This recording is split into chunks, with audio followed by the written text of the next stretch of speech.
Today's podcast is brought to you by Progresso Talent Partners, who for more than 25 years have successfully delivered interim and permanent leadership talent to transform businesses. To hire the talent you need to enable your business to thrive, visit www.progressotalent.com today.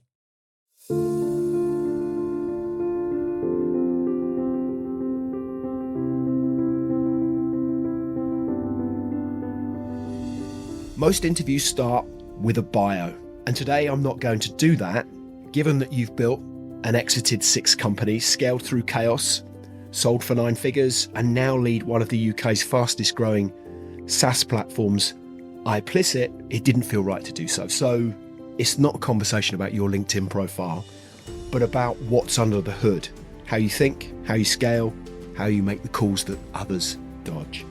Because what you're building at iplicit is more than software. It's a category play, a war on complacency, a final build designed not for exit, but dominance. So today we're going to go deep into decisions, discipline, mistakes, mindset, and the machinery behind the growth. This isn't a history lesson, it's a working session. So what's the story behind the story? Let's get into it. And I want to start with my first question. But before I do, welcome, Lyndon, to Extrology. It's great to have you here today as my guest. Hi, pleasure to be here. Great to have you here. So let's dive straight in. You've built and sold 6 businesses? Yeah. What is it that you smell early that tells you that an industry is ready for disruption? The first thing I'd say is I've not done any of it on my own. It's always part of a team. And so we've recognized very early on that actually you want to go fast, you go alone. You want to go far, you go together. And everything stemmed from my first software business where I got lucky. I wouldn't have said that at the time. I would have said it was all my own work. But I got very lucky in my early 20s, found 5 guys that were losing money and didn't have a route to market. And by chance, I connected a few dots and could see how I could leverage that. That was the early days where I then built a team where I brought in a chairman who became my mentor over the last 30 years. We brought in a finance director who we worked with for a number of years through a number of different projects. And what happened was it was sort of like along the way you pick up passengers that become really useful, a bit like the Magnificent Seven, you know, with Yul Brynner. And so along the way, he finds people with specific talent that are like, I could use that. And so we end up at a point where I run a team of people that have all got specialist skills. And then through our successes, we get approached all the time for various opportunities, of which most are no good. And it's about sifting through and identifying the right ones. And the other thing I'd say that I think is really important is I'm never the guy with the idea. So I'm not a visionary in the sense of product or service wise. In all 7 businesses that I've scaled, 6 sold, and the one I'm in, every single one of them was someone else's idea, but I could see how we could scale it and materially from a place that they couldn't. So I'm the scale-up merchant. And is that, in terms of that point around what you smell, if that's the phrase that I would choose to use, is it the people that you're back? Are you seeing that there's something in the people? Are you seeing that there's something in the product or service? Or is it a combination of all of those things? And you can see a route and a path that perhaps they're not seeing, which is where I might respectfully disagree with your point around visionary. You've got to have the vision to be able to see the pathway. Visionary and go to market, and visionary and opportunity, not in terms of innovation. So, and I suppose people always value the things they don't have. You know, I'm not a product innovator in the sense of I don't invent stuff. It's almost never the people, but that sounds quite rude to the people I've worked with over the time, but it's not really the people. The style of people is always the same. They're innovators that can create some really clever stuff in a shed, effectively, metaphorically, but they can create really clever stuff in a shed, and they can prove that this is really interesting, exciting, and they can get a handful of people saying, wow, that's really interesting. You should do more with that.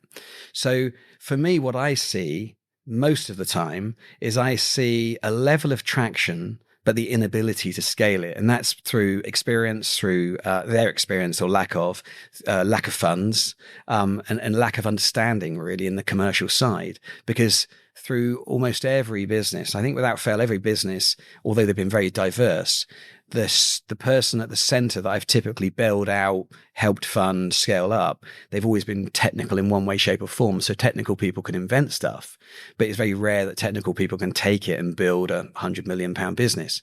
And so, we see the likes of Elon Musk and others and, the West Coast crew that they do that, but they're the exception. Typically, technical people can invent something really clever and then they get stuck. So I come in at the point where I can recognize you've got something really clever. You've identified the problem it's solving. The problem it solves is clear. And we've identified that people are willing to pay for that problem to be solved. And then I get involved with how can we bring that solution to the market? And could I do that at scale?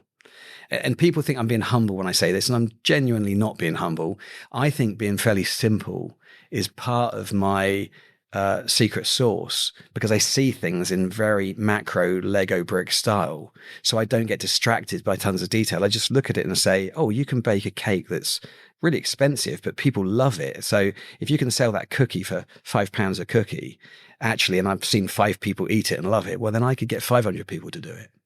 So for me, it's a fairly simple play that actually, despite my businesses having gone from communications to photovoltaics to deep sea diving pipeline maintenance to a cemetery and to finance software, as well as the digital agency, they seem very diverse, but actually you lift the lid on it and they're all very, very similar. They've got a solution to a problem that people are willing to pay for. They're stuck in their ability to, how do we get that to the market? How do we find the people with that problem so we can solve it? And I often talk about, and again, very simplistic terms, if we're selling Nurofen, all we need to do is find people with migraines. That's it. Because if you've got a migraine, my Nurofen is really valuable. If you don't have a migraine, well, it's okay. It's a good pill, but maybe you don't need one now. Maybe you can get one another day. And the job always is find the people with the pain. So, iplicit, you've said this is the biggest opportunity of your career. I think I'm right in saying your final build was the phrase that was used. And by miles. What did you see that made you step out of the boardroom and into the war room? Well, I didn't step out of the boardroom. I stepped out of part-time, long-term retirement. Right. For 16 years, I was working 2 or 3 days a week. I was focusing on my kids. I was advising. I was investing. I was a non-exec typically, or interim MD in some of them. But I was enjoying life. After I sold my second business, I was actually very comfortable in being part of a team and dipping in and out when I needed to. So 2 or 3 days a week was fine. And when people look at it and say, what did I see in iplicit? I didn't see it at all. I didn't even understand it when I first met Ian Andrews, the founder. He'd come from a world of large-scale ERP, which I didn't even really know what that was. It confused me because he told me that when I first met him, he told me that he would implement systems that cost millions and they would take 2 to 3 years to implement, and he'd have 4 or 5 people on site. And I remember thinking, like, this is just not my world. It's like, I belong in small startup scale-ups. So we talked through that, and he very enthusiastically explained to me how after 23 years of running a very successful implementation consultancy, implementing other major large-scale ERP systems, so Oracle, SAP, Aggresso, he decided that he would build his own because he could do better. And this is the type of thing that you've got to admire from people that are genius/bonkers, because I met him 3.5 years down the line. He'd spent 1.5 million of his own money, which was pretty much his entire life savings from a very successful career. He got a mate to invest 1.5 million. And I met him when he had about 90 days money left, no customers, and a product that was supposedly amazing, but what would I know? A product that he said, this is going to change the world. And when I asked him, how many customers have you got? He said, oh no, we don't have any customers. We've been building it. I said, you've been building it for 3.5 years? Yeah, we've been building it for 3.5 years. And now it's ready. And my mate says, you can find me customers. So I had this very visceral pullback in the meeting with this conversation thinking, what have you done? It's like the field of dreams, right? Build it and they will come. Absolutely. And for every one of Ian that's out there that's done that, there'll be another 99 that you've never heard of because they went bust. And so firstly, what did I do? I said to him, I'd make a few calls. I'd talk to my network. I know people at Microsoft and at Iris and at Advanced and at SAP. And And actually, all those calls were fairly futile because everyone said exactly the same thing, which is a finance system to compete with the big incumbents. No provenance, no heritage, never done this before. Yeah, that's not going to work. Right? People aren't going to buy a finance software for someone they've never heard of. This is like heart surgery. And not only that, but it takes 12 months to get a deal. You need very deep pockets. Give it a wide berth. And so before we even got going, I had 4 or 5 no's. It was like, no way. But just by chance, another connecting the dots with complete luck, that when I had a digital agency in the noughties, one of my clients was a company called Exchequer Software. Right. And Who Iris acquired, right? Iris acquired, that's right. And I became mates with the founders of Exchequer Software. We were doing DVDs for like 15 grand in 2002 because they wanted video communication to their prospects and their customers, and the web couldn't stream it at that time. So we were in the CD-ROM evolving to the DVD business. I think it's probably even CD-ROMs back then. So I made a call to Rob Still, one of the founders, and I said, I've met this guy and he seems completely bonkers, but he says he's built something really clever, but I've called my network and they all say give it a wide berth. And so Rob said, well, let me get a couple of people together. Let me come and have a look. We can do an evaluation. He said, interestingly, he said, it's strange you called now. I think he'd been about 7 years out of the game and they sold to Iris for a lot of money. And he said, I've had a lot of calls in the last 12 months from really unhappy Exchequer customers. He said they were Exchequer staff, Exchequer partners, and Exchequer customers. He said Iris took it in, made a lot of promises, didn't really follow through, and then sold it to Advanced. And Advanced had seemingly not put it as one of their priorities. Obviously, a massive business, tons of different propositions. And he said, I've just got, my gut feel says that a lot of unhappy people out there, might be worth a look. Anyway, so we facilitate a meeting, we get the tech demoed. I'm in a room full of people and I don't know what the tech is that I'm looking at. You know, it could have been Oracle or it could have been Excel for all I care. But I can read a room of people that are, you know, gobsmacked. And they're looking at it and they're asking him, like, do that again. How did you just do that? Show me this again. Can it do this? And for about 2 hours, I could see everyone getting very excited. And for me, the real penny drop moment was about 45 minutes in or an hour in. And someone said, can I just confirm this is a live demo? This isn't a simulation. And Ian was like, no, this is live. We're in the system. And you could see the eye-to-eye connection with each other. And I thought, okay, this is something special. So after that, and again, what would I know at that point? I know about putting things together, building teams, scaling opportunities. I don't know whether, you know, a piece of software is going to be great or not. That's not how my mind works. But what Rob and I then conjured up with some of the old Exchequer staff is, well, actually, the fundamental problem with the finance package in the market is people don't buy from people they don't know. Well, hold on a minute. If we put the band back together and it was the Exchequer team and it was going back to the Exchequer base and it was, hey, Dan, remember me? I put that system in 15 years ago. It's like, you know, it was great in its time. We brought you Windows in a DOS world. Now we've got cloud in an on-premises world. We're back. The band's back together. We've got a new proposition. We're ready to go. And so we decided that we would put in a small fund, put in about £1 million and put about 11 of the original Exchequer crew back together. And we came to market and then just worked with the network of people they knew from the years of doing it, whether it was from support side, deployment side, selling side. And we would go back to them and say, how you feeling? And every single one of them would say the same thing, which is, this product used to be fantastic, but now it's long in the tooth and it's not cloud. And we've got cloud systems in the rest of our organization and we can't integrate with them. We've got remote working and we can't facilitate remote working without a VPN, which creates all sorts of issues with security and with speed and reliability. And so we launched in 2019. And again, more luck is yet to come, but we launched in 2019 as the Exchequer Salvation. And that's what the plan was. We put in £1 million. We'll build a company. It's probably going to be about 40 or 50 staff. We'll probably build it to about 5 or 6 million a year. That'll be worth 15 million, 20 million. We'll sell it on. And it's something that I do. And I was doing it part time. And, you know, Rob from Exchequer came in. He took the lead. You know, when some of the original commercial people and service people joined and they took the lead on those departments. And we launched in 2019 to really just the Exchequer base as the Exchequer Salvation, with a view that I would help puppeteer the way we were building it, and I would help exit it like I've done many times before. And so But after the first year, three things happened that you just couldn't contrive, you couldn't make up. One was out of the blue, with no involvement from ourselves. We won UK Best ERP Award in 2020. And it was on a technical advantage of that it had been evaluated, and we beat Sage and NetSuite and others. I think Microsoft Dynamics was in there too. And out of nowhere, this tech, because it was very clever, had suddenly got this accolade as, getting us a lot of attention, the UK's best ERP. We subsequently won it the next year as well. And then COVID happened as well. So lockdown. And we had one sales guy when COVID happened. We had one sales guy, the original Exchequer commercial guy, and we had one marketeer. So that one sales guy would be taking all day to get to a customer appointment and driving all over the country to go out and do one demo. And the customers would absolutely need to look you in the eye. I need to see, is this real? And I want to get a team together. And then I'm going to get excited about this. And I'm going to call you back in a couple of weeks. And you're going to do it again to a wider team. So our ability to excite people en masse was super limited with our one sales guy.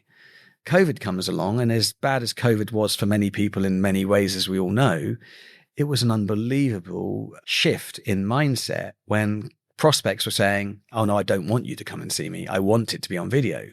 So our one sales guy that would take a day to get to a meeting could now do 5, 6, 7 demos in a day.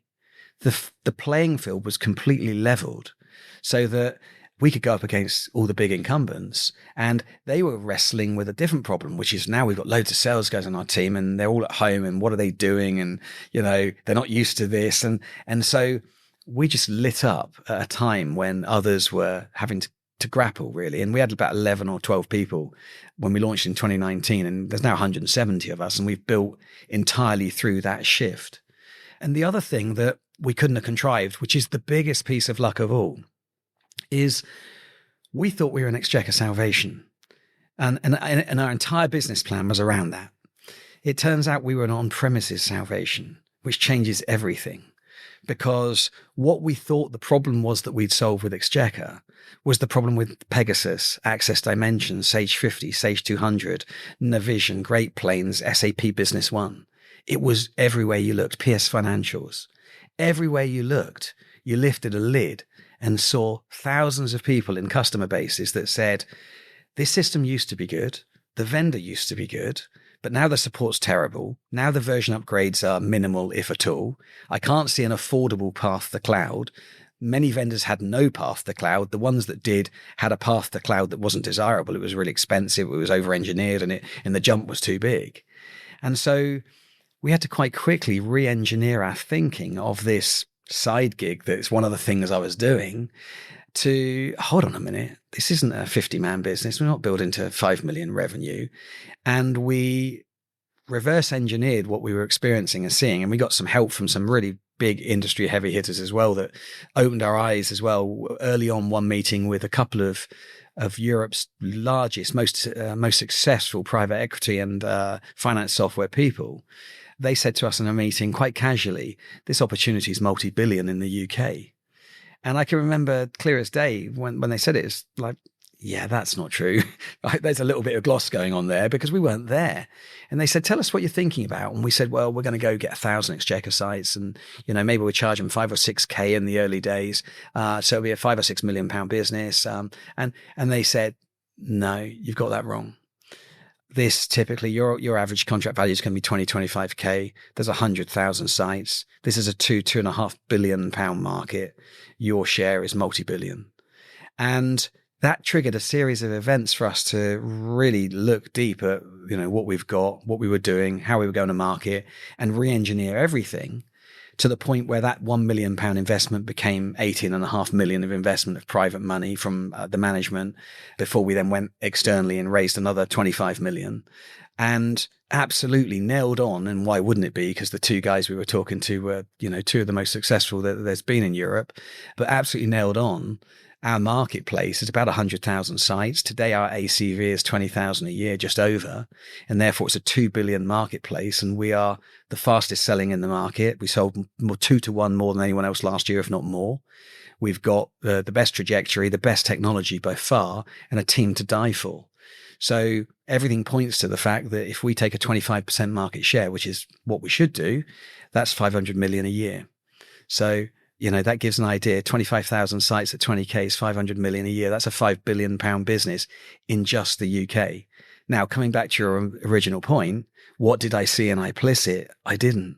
I just didn't. I just hung on to the tail of the dragon as it started to take off. And just over 3 years ago now, and I've been involved with iplicit for 9 years. I met Ian in 2016 and we launched in end of 2016 and we launched in 2019. But I've been involved for 9 years. But just over 3 years ago, I took a very considered decision to get back into just one project full-time, flat out, come off of my 16 years of part-time. My youngest at the time was 17, actually was 16, 17. And I said to him, you're going to have his brother and his sister, had a lot more of my time. But I said to him, you're going to have a very different sixth form experience if I go back to work. I said, because you've enjoyed the fact that everything I did was around my kids. And I remember him saying, Dad, you grind and I'll grind. And so he joined the sixth form and I took the CEO helm and I went back to the war room, as you say, just over 3 years ago. And I'm now working like I'm back in my 20s. And so, it's building now a multi-billion pound business that I was right in front of my nose and I couldn't see for a good 3 years. So I wouldn't say I'm quick off the mark with my insight. You've got 100% year-on-year growth, over 100% year-on-year growth, low churn, a significant annual recurring revenue target, it's fair to say. What part of the model is compounding the most? I think the thing that we've built that is really special, on top of really special tech, I don't want to take away the fact that the tech is special. It came out of 23 years of pain and it was built in the dark by people with a passion. So we can't underestimate that because products are never built like that. No. They are built with product groups, committees, sales input, customer bases, you name it. And they all become, bastardized versions of the last one. And there's always revenue streams to worry about. This guy built this as a pure play. It was his lifelong dream. It was his calling. And he's a genius because he didn't go broke. If he'd gone broke, he was bonkers. It is a fine line. But the tech we can't underestimate. But on top of the tech, the thing that I think we've got that's now very, very special is compounding is the culture in our business. And that is a direct result of lockdown and the ability to recruit non-geographically. Because we've built a cause. We haven't built an organization. We've built a cause where we've got 170 people that all have a very clear vision of what success looks like. We've got a clear enemy in the sense of, we sometimes feel like we're the resistance overcoming the Dark Lord and the Death Star. And we have a very clear enemy in the incumbents that have got bloaty and complacent, as you said earlier, in customer bases that they've dominated for 30 years. There's 2 or 3, major companies in the UK that have been dominant for 30 years and they used to be great. But what's happened is I think they've lost their origin stories and they've lost their way when it comes to what's really important. And what's really important now is share price and cost management, as is always the case when you have a really big company. But what's really important to us is customer centricity and raving fans. And what we started with is our most raving fans are our staff, right? They're our raving ambassadors. And everything we do is how can we win in the market? It's not how can we save money? It's not how can we drive a share price? It's how can we displace? How can we disrupt? So quite often we talk about our challenges like what Netflix did to Blockbuster. And we've changed the model. No more driving to the store and having to browse through the volumes and actually not have the one you want. And then you get the one you didn't really want, but you got to take something home and then you forget to return it and you pay a late fee. And the whole thing is just only okay. And then suddenly something comes along, a proposition comes along that says, have anything you want, whenever you want it, a monthly fee. And if you want to leave, well, it's no problem. You can leave in a heartbeat. And if you want to come back, no problem either. And why I use that analogy is because in the finance software world and in the accounting software world in the UK and internationally, but we focus very much on the UK and Ireland, the incumbents are hell-bent on multi-year lock-in contracts and on the ability to have price rises at their discretion at any time. And they basically tie you down and they focus on rinsing their existing base. What we do is the complete opposite. No multi-year lock-in contracts, guaranteed no price hikes that you won't expect. We contractually signed to never hike the price in any year more than 5%, of which we've never done in the 7 years trading. And when the incumbent alternatives, when we have prospects say, oh, they're coming in a little bit cheaper, and we say, yeah, they'll do that in the first year, because what happens is in the third year when you're in and they know how painful it is for you to get out, they'll jack the price up by 19%. You can't do anything about it. But if you can get it in writing that they won't do that, then that's a good price.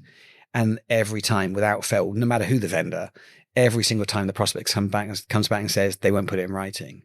And we say, well, we put it in the contract. So why can't they? And then the other thing that they do that is scandalous, absolutely scandalous, is right to use licenses.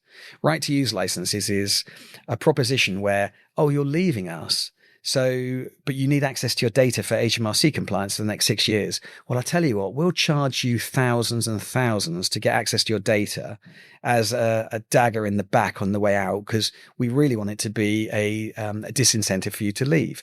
We actually had one customer come to us, or a prospect come to us, and I won't name the vendor because it's shocking, but they came to us and said, we've had this system for years. It was quite a big ecosystem. It wasn't just accounting software. It was I think HR and payroll and other bits and bobs, but they were paying a lot of money annually. And they said, we want to leave, but we've been told that right to use on our finance software, right to use for the next 6 years will be £82,000.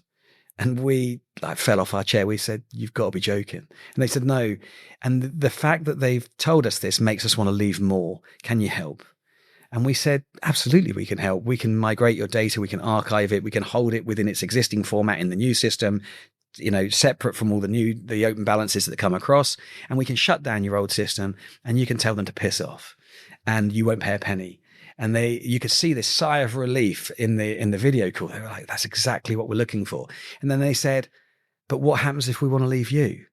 And I said, we'll help you leave with a smile on our face in the same way we help you join. We only want raving fans. If anyone wants to leave, we'll help them do it and we'll leave the door open because they'll probably come back.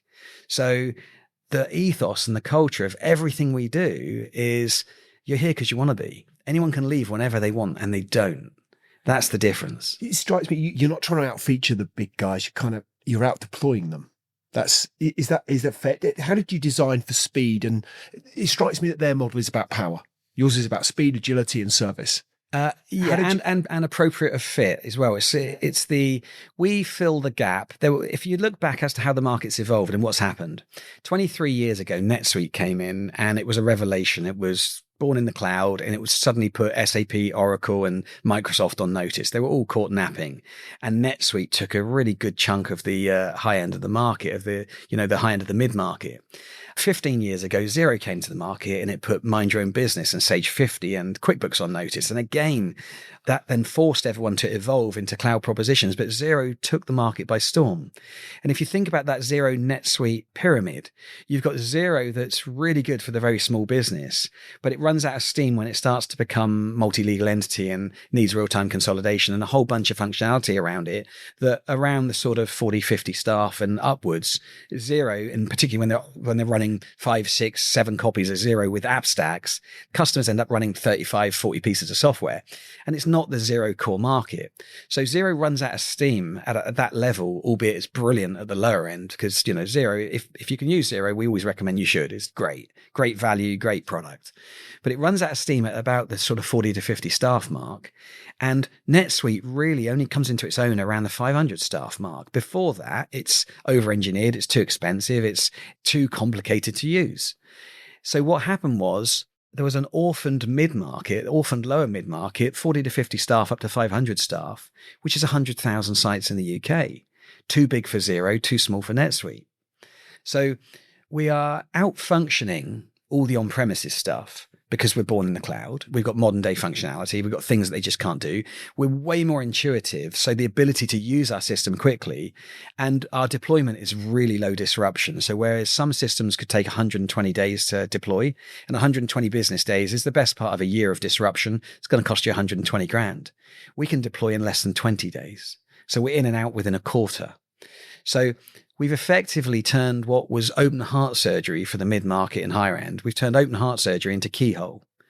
and we can get in and out in a way that enables them to make a transition that they would have feared in the past, because everyone's got a horror story. Every 40, 50-year-old FD CFO remembers when they migrated something and how painful it was and how expensive it was and how it moved over the course of the year, and how once you're in and you're stuck. And then when the scope changes or the prices creep, you've got nowhere to go. We're in and out, we're fixed price typically because, our system is very intuitive, and we enable the mid-market to get what the higher end of the market's got, but without the disruption time, without the cost, but with all the power. So I wouldn't say we don't outfunction the alternatives. We certainly outfunction the low end by a long way, and we outfunction all the on-premises stuff. We're effectively, in my mind, we're like the affordable NetSuite with low disruption. But if you're a 2,000-man business or 2,000-person, corporation, we're not going after you. Look at Oracle, look at SAP, look at NetSuite, that sort of thing. That's not where we play. If you're 30, 40, 50 staff, you've outgrown the entry level and you're up to 500, 600, 700 staff, actually, that's exactly where we play, and they're crying out for something like what we've got. Many founders break under scale, yet you've scaled repeatedly as a leader. What nearly broke you, and what did you do with that pressure? I don't think we've had anything that nearly broke us, because our team is really experienced, and we use a formula which is super pragmatic. It's not rocket science what we do. We have access to significant funds, and funds are normally the thing that break small businesses. That's never been an issue. If for anything we believe in, we can always find the right levels of backing. We appoint very capable people in all the lead positions, and we build a structure that's effectively overbuilt for the company today, because we're building a structure for the company tomorrow. And it's, I say it's my 7th rodeo, as they like to say in America, but for our chairman, it's probably his 50th. So have we had our challenges? Absolutely. Has there been anything that's nearly broken us? No, I would say the break came for Ian, the founder, at the beginning. He nearly broke because he didn't have a route to market. He didn't have access to more funds, and he, didn't have a plan. His plan was to build it, and credit to him. If he hadn't been so single-minded, we wouldn't have what we have today. So, the very thing that made him borderline nuts is the very thing that makes us advantaged over everyone else. People use our system and they say it's so intuitive, it's so different than others. It's like people pick it up. I've learned a few areas of the system, and now I can play with the other areas and learn it myself to some extent. It's a really big system. There's a lot to learn, and there's a lot of training we give, but it's intuitive. It's not like the bigger systems where it's overwhelming.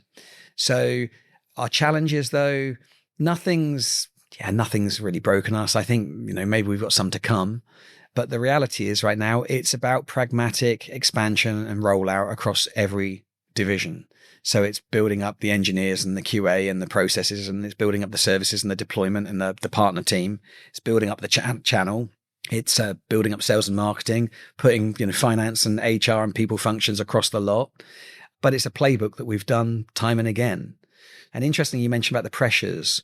I don't feel the pressures anymore, strangely. I think that might worry our investors, because nothing worries me anymore. And that's not in a conceited fashion in the slightest. It's in a let go fashion. I've just got to the point where I sleep well, and whatever challenge we have, we'll turn up, we'll give it our all, we'll figure it out. So there's just an innate level of confidence in the team that we've got that, whatever hits us, we'll work it out, we'll navigate. So I suppose we just, sail the seas, and sometimes the waters are choppy and sometimes they're really calm. But there's always a level of chaos when you're growing a business over 100% year on year. Our talent function is probably one of the most important things, to actually make sure you always bring on the right like-minded type of people, because we're building a cause, we're not building an organization just offering jobs. So who we let into the camp is really important. And one thing I've done very, very differently this business versus any other is I have fully embraced recruitment agencies. And for me, they used to be the enemy. It used to be, if I had to pay a few grand to a recruitment agency, we'd failed in being able to attract talent locally that we should have done ourselves within our own network, within the surrounding companies. Whereas when you've got an opportunity this big, and you've got the lockdown scenario that now means you can recruit non-geographically, actually you need 2 or 3 really good agencies to just keep the tap turned on the whole time. So that when I tell them I need, like in the last 3 months, we've added 32 people. So when I say we're taking on 30 plus people in this coming quarter, I want to make sure we've got a tap of, 150 candidates that are all good. Because that's the sort of level we need to make sure we select the right ones. Let's say hypothetically, you meet 10 people, 5 can do the job. What separates that one that you hire from the others? I think we meet 20 people and at least 10 or 15 can do the job because they've all been filtered by the agency and the agency really understands us. And out of those 20, 1 can do the job. And what makes them different is all about attitude. I get involved in all the frontline recruiting because I want to make sure that I'm brutal with the truth of what life's like working at iplicit, with the challenge that we've got, with the work ethic, with the hours, with the relentless need for growth. And the way I often explain it to them is I say it's like we're going off on a mountain expedition and we're not coming back, and you're probably going to get frostbite and you might not return with all your fingers. And 19 people will lean out and 1 leans in. And you can see it in their eyes. And one person's like, that's exactly what I'm looking for. They're looking for a cause. They're looking for a purpose. And I interview 300 plus people a year, at least, maybe 400 if I think about it. I'm doing a good 8 to 10 a week on most weeks. So yeah, probably 400 across the year. And you get to see really quickly that, yes, someone can do the job. They're an AE or an SDR or a solutions consultant, but they're looking for a job. They're looking for a job. The money's the really important bit, and they talk about benefits and everything else. And we're a good employer, and we offer good rates and we offer great benefits. But that's not what we're employing. People aren't joining us for that. People are joining us because they're slightly unhinged or reckless, and they want to join a team of bandits that are going to go and change the world. So what's the tell for you? Is there a sign that you seek? A signal that stands out for you? It's 1,000 things in micro body expressions. Is the reality. It's not what they say. It's how they say it, or it's I think I see it in their eyes quite often. You just see they lean in at the point that others naturally lean out, and it's almost physically as well. There's definitely a level of physically leaning in, and they just get a little bit more excitable. Really, the more I try and put them off. And so my job in the interviewing often is to try and, discourage people from joining us, because I explain to them, we're a Sunday Times top 10 best employer last year. How does that happen? And people look at us online and they see we're going to the moon. We're going to be the next dominant finance player in the UK, if not internationally. And they see our Sunday Times stuff. They read our Glassdoor and it's like a dream come true. It's like, oh my God, I've got to work for this company. And I have to undo a chunk of that because I don't want them to be sold on the sizzle that they see on the outside, because all of it's true, but it's only true for a certain type of employee. It's not true for everyone. And therefore we're a top 10 employer, but we're not a top 10 employer for everyone. We haven't got an environment that anyone could join and say, wow, this is great. And I often liken it to the gym where my boys like to go. I've got a couple of boys that spend a lot of time in the gym and they're absolutely shredded, and they're forever saying, Dad, you need to come down the gym. It's fantastic. You've got to come here. You'll love it. It's brilliant. And what they don't realize is it's a great gym for them, and it's a great gym for everyone who's there. I'd go there and I'd hate it. I'd go there and I'd be there 5 minutes. It's like, this is not where I want to be.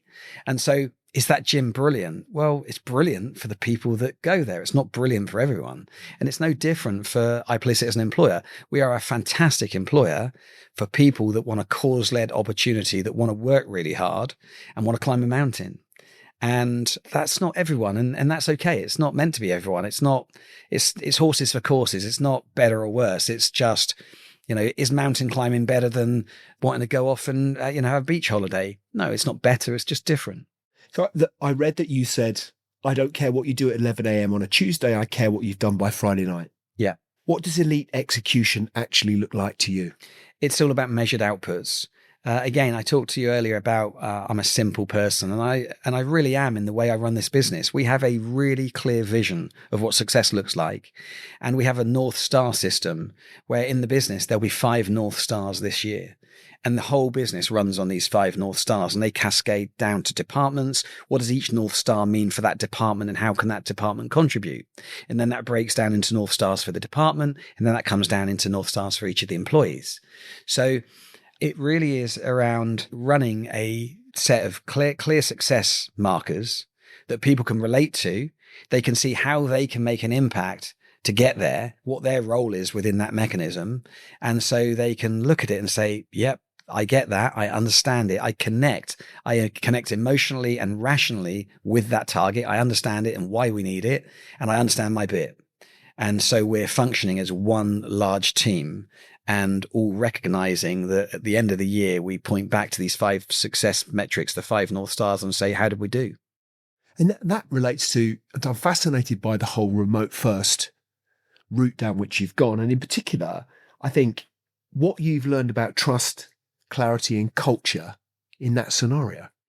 We've learned that if you employ grown-ups, and I mean that from an attitude basis, not an age basis, if you employ grown-ups and you give them very clear targets and they understand what success looks like, they get on and they get the job done. And therefore, what we measure is we measure output. We measure what have you achieved this week? What have you achieved this month, this quarter?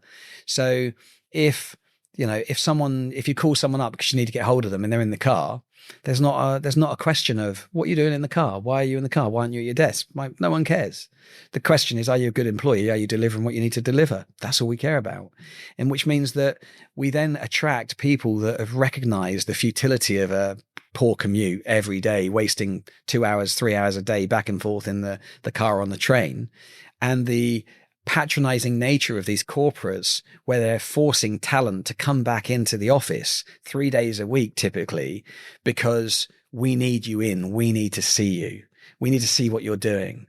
The idea of, mouse pad tracking and the like. And yet I understand why. I understand why these multi-thousand staff corporates have to do this. But my God, they get it so wrong when it comes to experienced and seasoned talent. And the argument is we've got to have one rule for everyone. Well, that rule doesn't work. And actually the experienced talent leaves and we benefit from it. We've taken a ton of experienced talent from on-premises vendors that have said, they're forcing me back to the office and I'm more productive at home. And we're saying, good for you. So work from home. Great. Sign you up. We do everything remotely. We onboard people. We interview them. We don't ever meet anyone personally when we interview them. We do 3 interviews typically in the process. They go through different stages, but we hire people remotely. We onboard them remotely, train them, invest in them. Everything is remote. And then we'll get to meet them at one of our quarterly events, depending on how long they've been on board, depends on how long it is till we see them. But quite often, I might see someone that's been working for us for 2.5 months and has got their feet under the table and is going great guns, and I've never met them. Do you think, it strikes me that it makes us ever more conscious and considered, and arguably therefore as a consequence better managers through that model? Because you don't have that, I've seen Johnny by the water cooler this morning. He's all right. So I won't check in with Johnny today because I know he's all right. I've seen him. Now, he might not be, but mentally, I'm not saying you're doing it. You're not abdicating your responsibility. You're not necessarily doing it consciously. You're probably doing it subconsciously. But actually through this remote first, so everything is thought through, everything is executed, everything is documented, everything is calendar, it's based in the calendar. Yep. So structured. Thank you. That was the word I was struggling to find and looking for, but it's structured. So as a consequence, are we becoming consciously better managers, or is it forcing us to become consciously better managers perhaps as a consequence? 100%. I think you've nailed that. It's exactly what's happening. We know we have a duty of care for all these remote workers, and we know we have to structure a way of looking after remote workers. And it's exactly what you've said, which is if you see people on a day-to-day basis, you subconsciously feel like you're in tune with them and that you're in touch and you've had a conversation. But actually, when they're remote and you don't see them, you've got to make sure you have a diarized schedule that enables the check-ins and so on. And so I think it's a little bit like if you've got a long-distance friend, you might have more structure into the way you communicate with them versus a friend down the road. And then you realize I haven't seen them for 4 months. But the reality is it's just they're down the road, so you can see them anytime, but you don't. And so, and I think and that's what we've got. We've got a very structured way of doing things, and something that people love. And it's been really important in how we've rolled this out, and people have received it super well, and other organizations have nicked the idea as well. A long time ago, we started something called Coffee Roulette, and I've no idea who started it. I think it was one of our engineers, and he built a little tool, a spreadsheet tool, I think it is, where it takes all the names of the staff and it randomly matches pairs together, and then it emails you and it says each month, oh, hi, Dave, you've got a coffee roulette with Jane. Make an appointment and have 20 minutes to have a chat and a catch up. And the idea is that this system every month, and we keep adding new starters to it all the time, but the idea is that every month you have at least 20 minutes with a random chat with someone who's not in your department, and you just have a catch up. And that idea took off really well. And every time I had a coffee roulette, I was picking up gems, absolute gems of just insights. So then I started doing a coffee roulette extra shot, which would be my extra. My assistant would then put in an extra one each week. So I would be doing my monthly one, and then I'd be doing one a week. And continually, it was like, this is really good insight. And I've never done a coffee roulette that didn't have really good insight in one way, shape or form. Feedback on the product, feedback on a process, insight into homeworking and some of the challenges, whatever it is, there's always something. And so we've now got to the point where I have 25 extra shots a month. So I coffee roulette every day and sometimes twice a day. And it's so invaluable. And that, again, I wouldn't consciously be checking in with 25 people a month and having I have 30-minute conversations with each of them. I wouldn't be doing that if we had 150 people in a building. I'd probably be marching in and out to my office, and I'd be in the boardroom, and we'd be having, meetings, and I'd be busy, and I'd have those water cooler 2 minutes here and there. I'd be like, yeah, of course. I've had a chat with Lewis. I've seen him, I saw him only on Friday. Whereas the reality is now, no, I've got a structured system. And yet, even at 25 a month, I still don't get through the whole company until 7 months. So, and I'll probably be turning the dial up on that. I'll probably end up doing, probably 40 a month. I'll be doing 2 a day. And it's so insightful and so important as a people first organization. I hear things that are actionable, absolutely actionable. And I often, if I'm not connecting 2 people in the organization, or I'm not registering something that I think is a process problem, I'm creating policy from coffee roulette sometimes, because I'm hearing things and thinking, well, this is really interesting. So actually, yeah, that's a definite policy change. We'll get onto HR. We'll make that happen. That's completely valid. What about, I've read, you've got investors who say this feels like NetSuite 2.0. What's your actual moat, the thing that nobody else can replicate? It's the culture. It's the culture and the tech. The tech can be replicated over time. You just need a lot of clever people, and you could take it and you could rip it off. But it would take years to do. Yeah. People talk about AI impact, but what we've done at the core of our system is something that AI is not replicating anytime soon. Agentic AI will be able to do functions around it, and we're welcoming that, and we're using agentic AI in our roadmap to enhance our product. But actually what we've built and how we've built it to the scale that we've built it, so it can handle 1 million organizations doing hundreds of millions of transactions, that's not repeatable quickly. And also with the one version of the truth. So everyone knows about the Horizon debacle with the post office. We're in a game where you can't be close. You've got to be accurate, right? It's accurate or it isn't. That's it. So our tech is amazing, and it's a barrier to entry for everyone. And here's the other thing. Could any of the large incumbents, do they have the money and the resources to do what we've done? Yes, they do. Are they able to do it? No, they're not. Why not? Because they're driven by quarterly share price. They're driven by cost management. They're driven by showing that they've got progress in the year that they're spending the money. So none of them really have the appetite for saying to their investors, we want to spend a ton of money and we'll come up for air in 4 years and have something that, will be a lot better. They can't operate like that. So even though they could, the tech is a big barrier.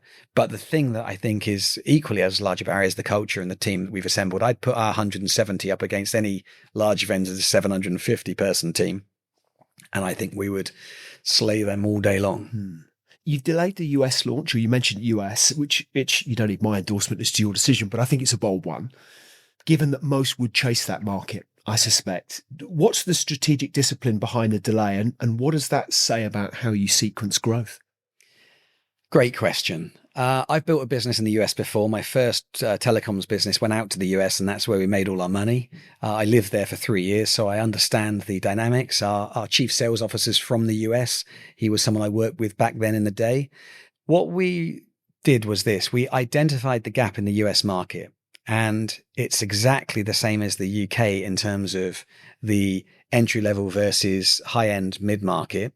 The difference is there's no zero in the US. It's all Intuit QuickBooks.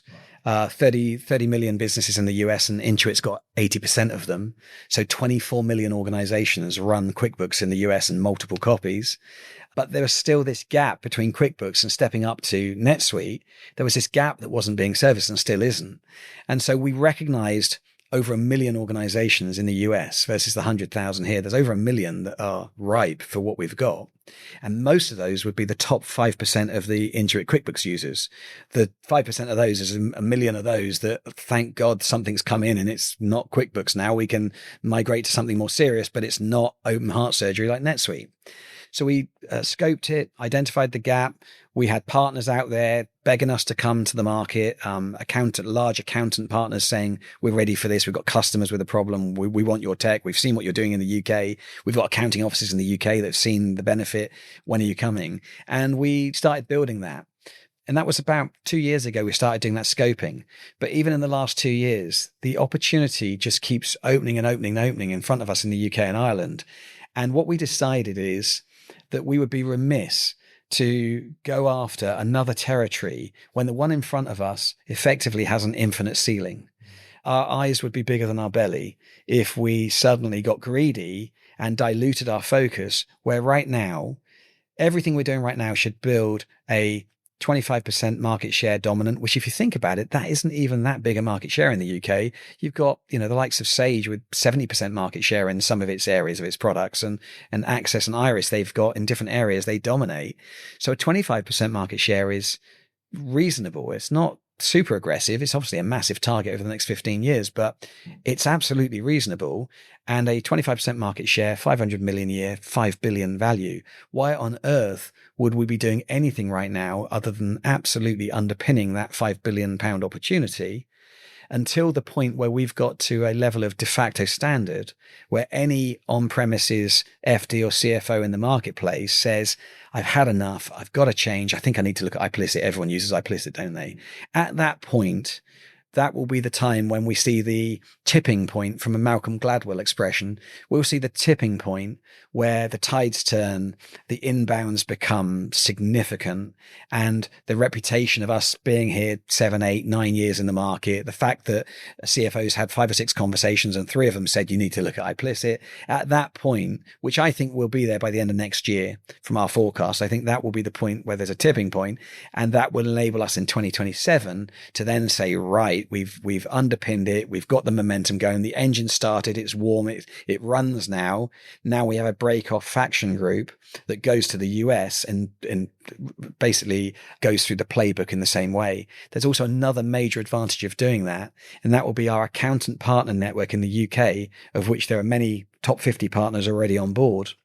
They will be established and making material revenue streams from the servicing of our product for the implementation, or from the outsourcing platform that we've got for them. And at that point, our ability to go into the US through that network, but from the US partners, will be far warmer. So there's a reason also to delay it, so that we can actually say, hey, Mr. Accounting Network, look at what we've done in the UK. We can do it here. We're ready to go.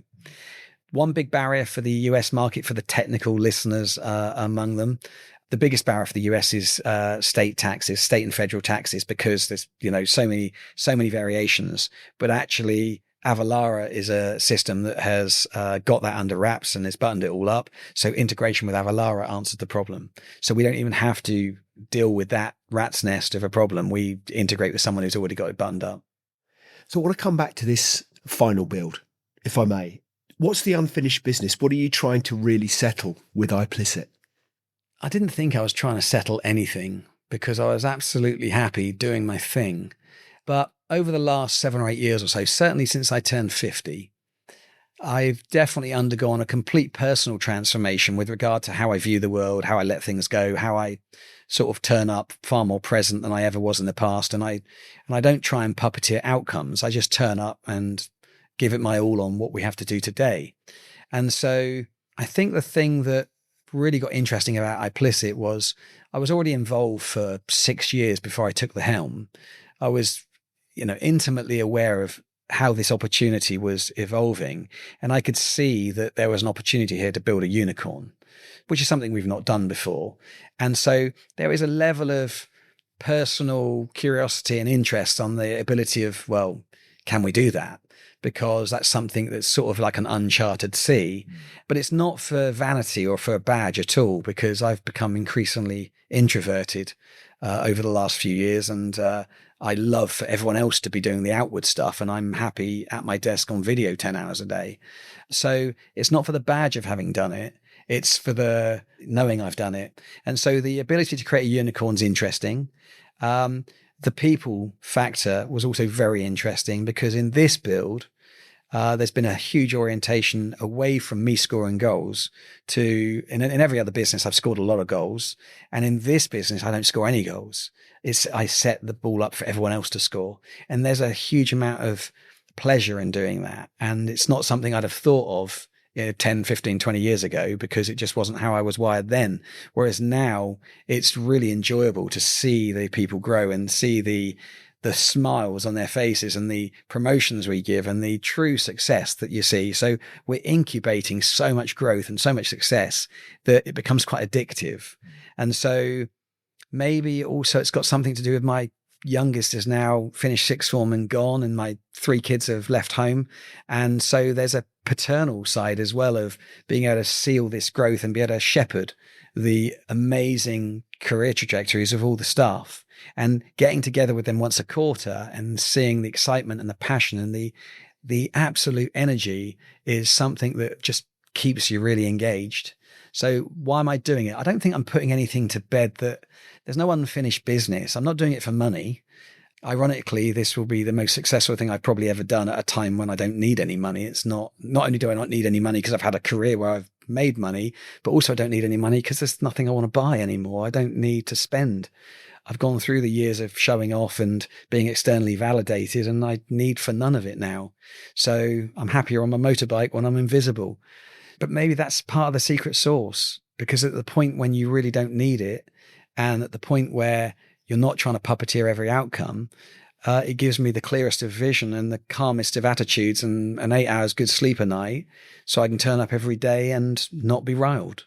You mentioned your children there. What's the one principle you hope they take from how you've built this? Belief. It's absolutely belief. It's, I think, belief in yourself and your ability to achieve whatever it is you want to achieve, which then gives you confidence, I think is the heart of successful and rounded adults. You've got to temper it. So particularly in the young, you've got to temper it so it's not arrogance, but the core belief of I'm going to have a go and I can do that. And I believe in myself, and I don't need someone else to validate my thinking, because I know what I want and I'm going to have a bash. So for me, I've got 3 very confident children, and that's been very intentional in the sense of it's not about what you're good at. It's not about making money. It's about being confident and believing in yourself and feeling whole. Because I think really importantly, if you go into the world feeling whole, your decisions are right, whether it's relationship decisions, whether it's business decisions, whether it's friendship decisions. It's actually, you make good decisions when you feel good in your own skin and you don't feel like you need to be validated by others. You mentioned, I think introverted was the phrase that you used, but I appreciate the context in which you were using it. But if this was the last time you ever spoke publicly as a CEO, what's the one principle you'd want the next generation of business builders to remember? There is no substitute for graft, no matter what. And so ideas are 10 a penny. Vision is easy to come by. Everyone wants to be a billionaire. Everyone wants a Bugatti. Everyone's going to get rich quick. Some people do get rich quick, but it's not the majority. I think social media is killing us. I've published an article on that. I think it's absolutely the death of Gen Z in relationships and in careers and in mental health. And there's no substitute for hard graft for a number of reasons. One is because there's no gain without pain. And, you want to be a top athlete, you train your ass off. You want to be successful in business, you go at it hard. But also there's something else that I think is really important, which is the mental well-being and the health that you get from applying yourself fully means that you don't spend time navel gazing and ruminating and pondering over what other people think or he said, she said, and so on. And I think that people aren't engaged enough today. And the more you're engaged and the more you've got a cause, whatever it is, whether you are passionate about horse riding or whether you want to build your own track car. It doesn't matter if you've got a cause and a passion and you put your heart and soul into it. It tidies life up because it doesn't allow for the noise to get in. Do you think that point about graft, I'm interested to unpick that a little, if I may, as to what that means for you, because we talked off, before we got started, we talked about the hustle culture of the world, of business world we grew up in. The thing that I think sometimes graft can be misinterpreted as that's 90 hours a week. That's what it takes to succeed. Whereas I think actually graft, hard work, is discipline and focus and concentration and application. It could be for an hour of deep, deep, deep, deep work to solve a complex issue. It doesn't necessarily have to mean it's 90 hours a week, if that's the example I'm using. What I'm not trying to put words in your mouth. No, that being said, I agree with you. What does graft mean for you? Well, if you think about in the 90s when we were doing the original hustle, working hours were a badge of honor. Yeah. So everyone was working till midnight if they wanted to get ahead. And, after 93, when emails started popping up, sending late emails and really early ones, I got 4 hours sleep last night. I worked New Year's Day, blah, blah, blah. And I did all that. But yeah, although I go back and say, without all the work that I did, it wouldn't have happened because we were a very small team doing the job of 2 or 3 times the size. So as a startup, you do need the hours. Yeah. But I liken ourselves quite often to an athletic team of some sort. Take a Premier League football team as an example. You have to train your arse off to be good. But that doesn't mean you overtrain, because you overtrain and you break, right? You overtrain and actually you get problems. So there's a balance, and it's exactly the same for us. You've got to be flat out at it. You've got to train. You've got to sharpen the saw, like Stephen Covey says in his 7 Habits. You've got to make sure there's time for investment in you for growth as well. It's not just flat out doing what you're doing, because you've got to keep inputting into the hopper, but it's hard work. So people that clock in and clock out and have very active social lives every night and the weekends, good for them. But, maybe that's, a startup isn't where they belong. We like to try and get our people not working weekends at all. We like it that, they can have the weekends off. We make them take all their holidays as well. We give really generous holiday allowance. We want them sharp. But Monday to Friday, everyone works really hard. And it's not because they're being made to work hard. They want to because they've got stuff to do. And in fact, to the cause that you referred to, it's a cause, right? They've got a job to do. They see what success looks like. They want to work hard. They recognize the winning that we're having in the market. They recognize the disruption that we're making. They recognize the customer-centric changes that we're having.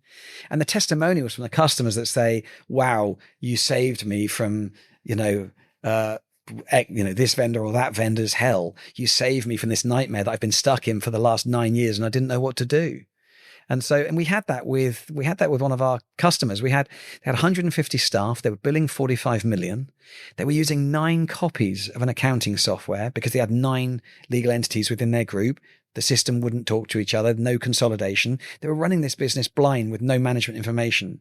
And yet, way too complicated for Xero. They were not ready for the likes of NetSuite, and it was be way too expensive and disruptive. And they thought they had nowhere to go. And we put in 1 copy of our software, it replaced all 9 copies of the other vendors. And we had a raving fan for life because they just couldn't believe it. It was like, it's not just that the software's good and it's better than what they were using. It means that the well-being of every person in that finance department is completely different.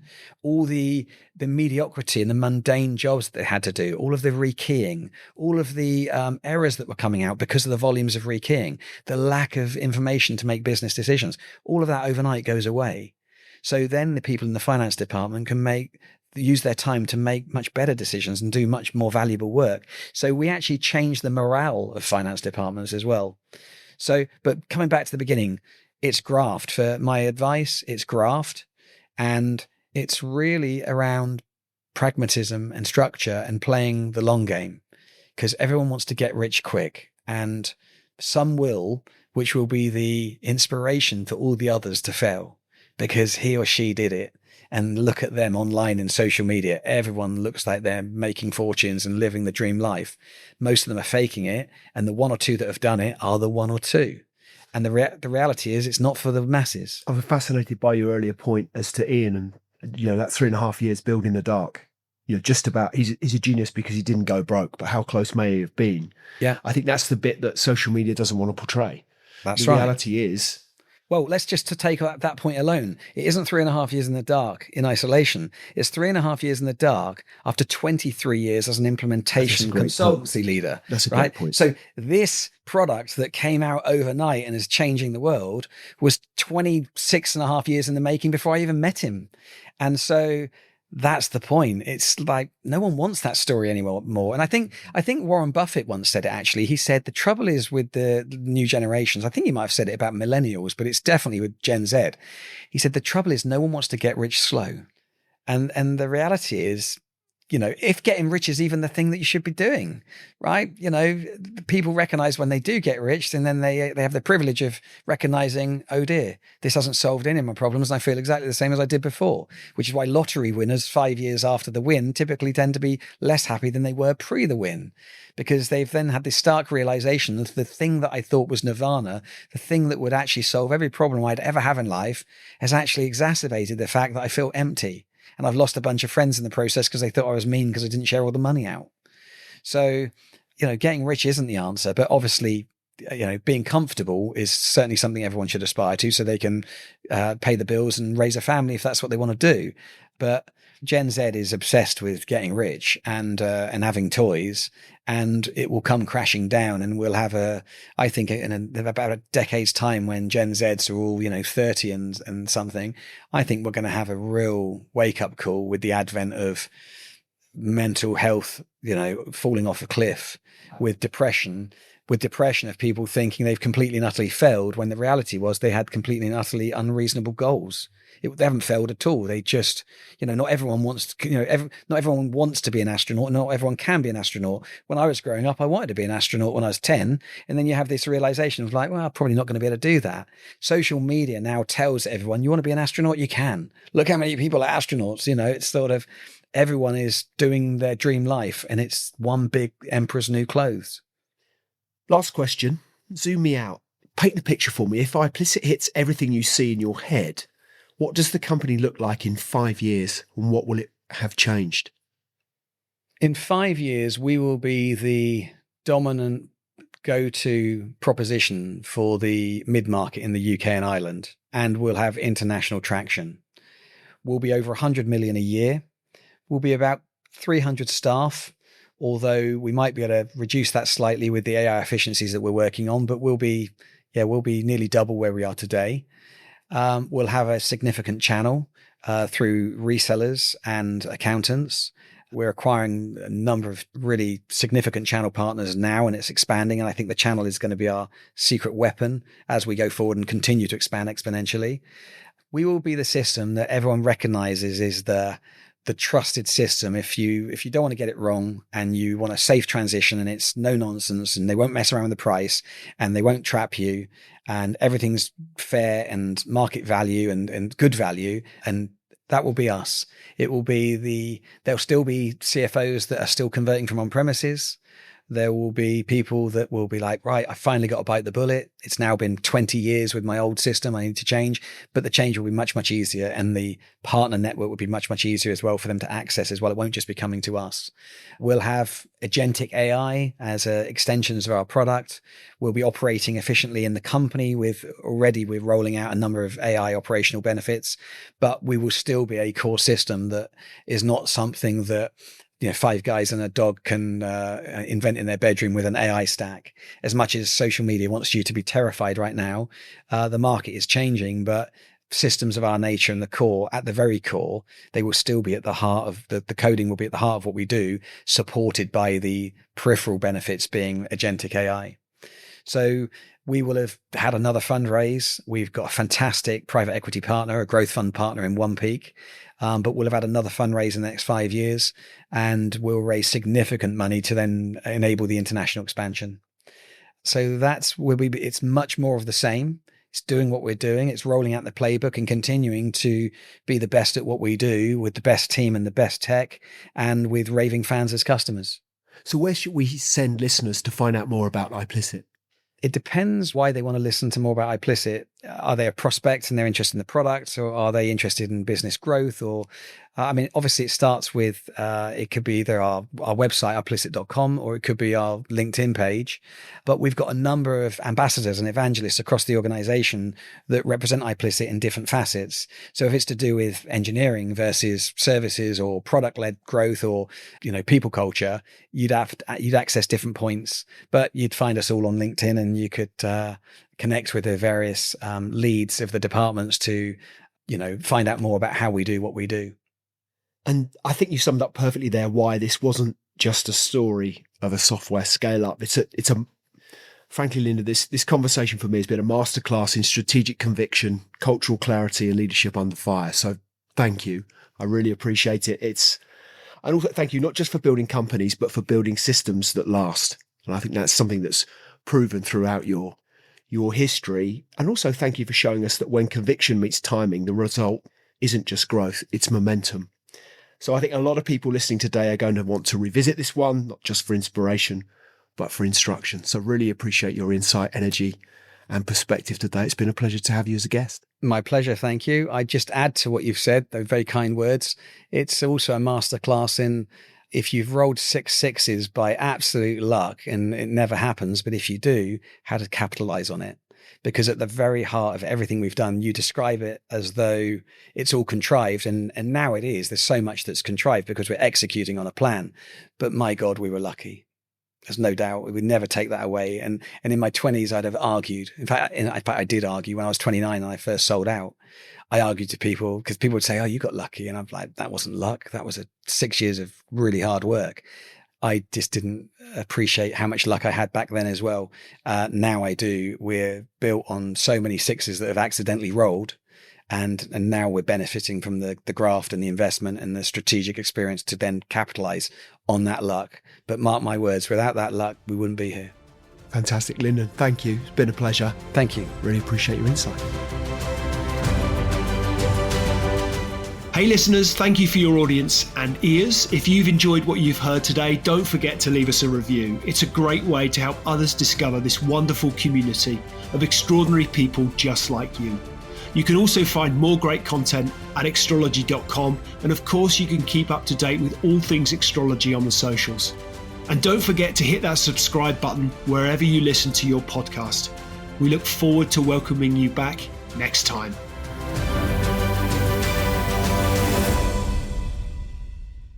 Just a reminder, today's podcast is brought to you by Progresso Talent Partners. Visit www.progressotalent.com today for more information.